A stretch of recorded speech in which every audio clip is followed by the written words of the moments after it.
The Marvels. The Marvels is one of the most recent MCU movies.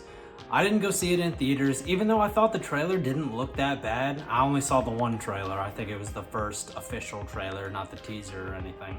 But I didn't think it looked that bad. Finally saw it, watched it last night on Disney Plus, and here are my thoughts on that. I guess a good way to preface this review on The Marvels is I know that this movie is generally not liked. But I tried to go into this movie with an open mind and not let all of the negative reviews and negative dialogue about this movie affect me and my enjoyment of the movie. And I think part of the reason that I was able to do that is that the same thing sort of happened with Captain Marvel in 2019. There was a lot of negative discourse, a lot of people, kind of hung up on the movie's flaws a little bit more than other movies, which, it's their right to do that. It's their right to point out flaws in movies and things they don't like and all that. But honestly, I think Captain Marvel in 2019 was a little bit overhated. I don't mind that movie. I think it's pretty good. It definitely has a lot of the flaws that people say it has, but I prefer it to a handful of post-Endgame movies from Marvel. I think that The Marvels in that way is pretty similar to Captain Marvel from 2019.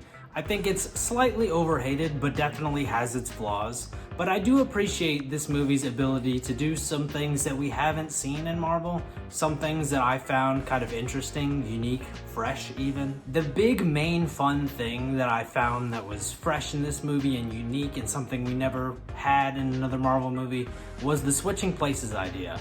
And I'm glad that we utilized that as a plot point, but also during the fights. I think that the first fight scene with the switching places was really well done, because not only did you have the main three characters, but you also had Fury, you had Goose, you had Kamala's family, all in these different locations as well. And so there was that added layer, and I had fun with that fight scene. I thought it was, maybe not the most incredibly choreographed thing in the world, but it was unique, and I appreciate that. But I enjoyed all of the big fight scenes in this movie. I didn't think that they were necessarily the best choreographed out of any MCU movie, of course, but they were fun, they were different. And I appreciate the progression we have in this movie with the fight scenes, with the swapping places element. Because in the first fight, it was very much a hindrance for everybody involved, but by the end, we've learned to use our strengths and be able to bounce off of each other a little bit more and swap places in a way that benefits us, and I appreciate that.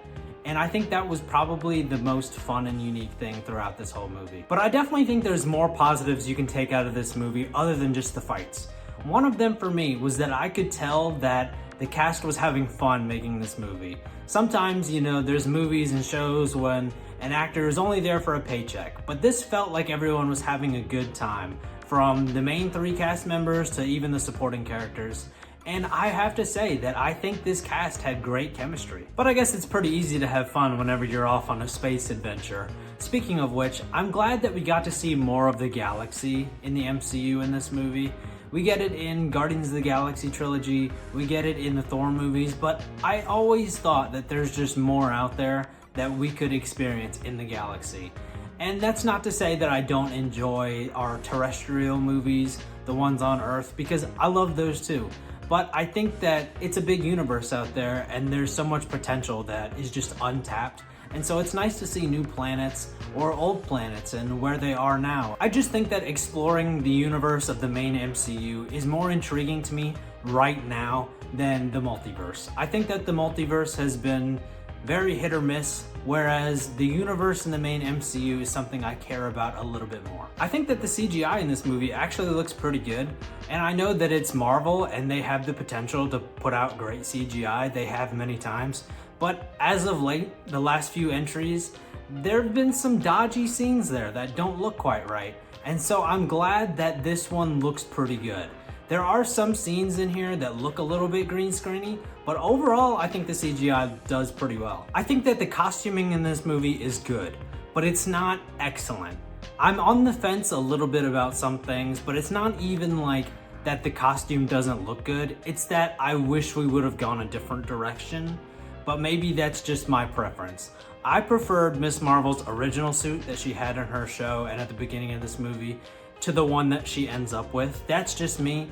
Maybe this one's more comic accurate, I don't know, but I preferred the other one. It just looked better to me. I don't mind either of Captain Marvel's suits in this movie. I think I like both of them. They're not amazing, but I like both of them. And maybe it's just me, but I really like Monica's suit. It is very much reminiscent of just the Saber uniform, but I like it. I like the black and white combo.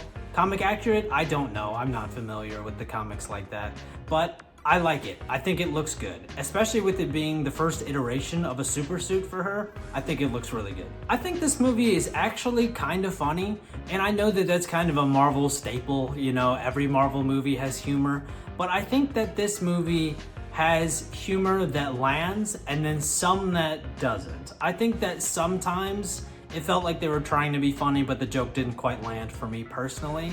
But fortunately, there weren't many of those instances. I will say that something that actually made me chuckle a little bit was, spoiler alert, plot point, whenever Goose and his little geese, his little babies, is Goose a girl? But whenever Goose's babies are going around eating the crew members and the PA system comes on for the first time, telling all the crew members to just let yourself get eaten, that made me chuckle. Honestly, I enjoyed that scene. It was a funny scene. Unfortunately, that scene was very closely followed by another scene that made me kind of sigh internally a little bit, and that was the scene when the escape pod crashes down to Earth at full velocity, at full momentum, and then everyone's just kind of fine. Everyone is, well, some of them at least are mildly sore, and then everybody else is just fine. I feel like we've lost realism in Marvel. And I know that sounds ridiculous to say because superhero movies or shows don't go hand in hand with realism.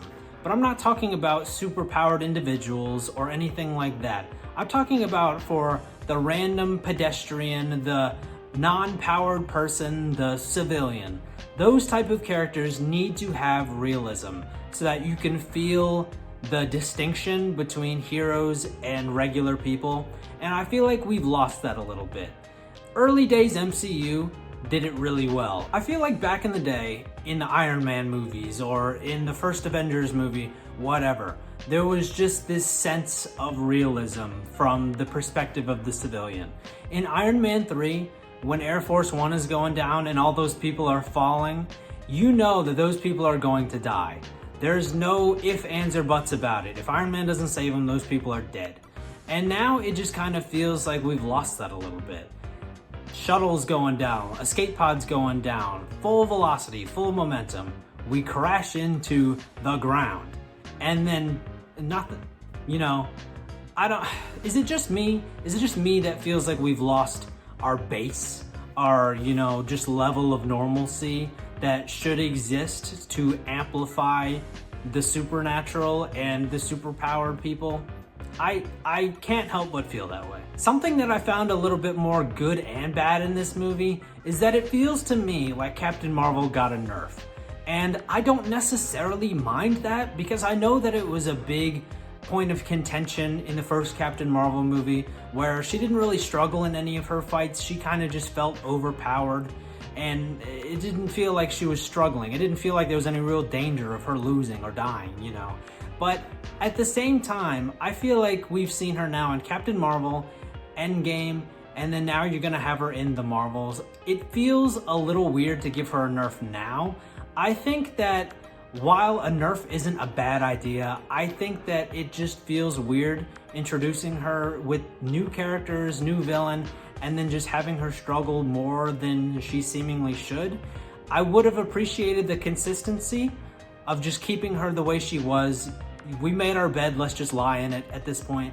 But I get it. I get why a nerf might have been needed. And speaking of those fights against the main villain of the movie, I think that the villain in this movie is not terrible, but she's one of the most forgettable ones in the MCU by far. I don't think that her character was put together well enough to be memorable or be significant anywhere down the line.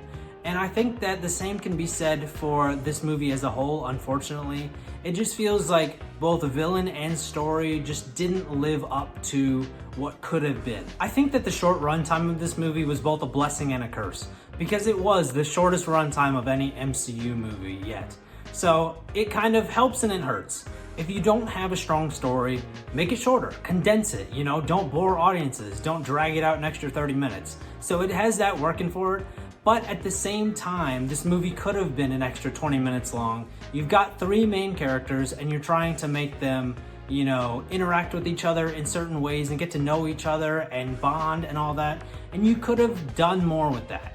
But if you couldn't, then it's a good thing that it's a short story. I don't know. I'm kind of on the fence with it being short. I like that it was short, but I don't know what we could have had if it was a little bit longer. I do think that good acting and chemistry with the cast members helped save this movie a little bit, because it's always more enjoyable to watch something when you know the performer is also enjoying themselves. That kind of went a long way for me. I don't know if anyone else feels that way, but that was just my take. Overall, I think this movie was surprisingly fun and surprisingly decent. It wasn't terrible, but it certainly wasn't great. It definitely has its flaws. I think that going into this movie with no expectations really helped me enjoy it more than I think a lot of other people did. Would I feel differently about this if I had gone to see it in theaters? Probably, because if I'm going to theaters, I have a certain level of expectations. But just sitting in my room at night watching this on Disney Plus, I had a good time. I kind of have a similar feeling towards this movie as I did X-Men Dark Phoenix. Neither one of these movies are toward the top of their respective franchises, but I think going into these movies without any expectations, without letting any of the outside dialogue affect your opinion of it beforehand, I think just going in and taking it for what it is, you'll have a decent time if you allow yourself to. All that being said though, I think I do prefer Captain Marvel 2019 to The Marvels. I think that that movie is overhated, honestly. At the time it came out, it wasn't toward the top of the MCU.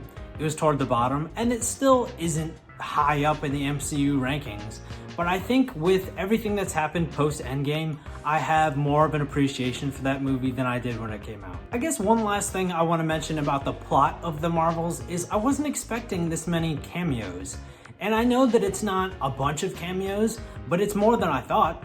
I don't live under a rock, so I knew that Beast was in the end credits scene. And that's cool, you know, X-Men Universe tie-in.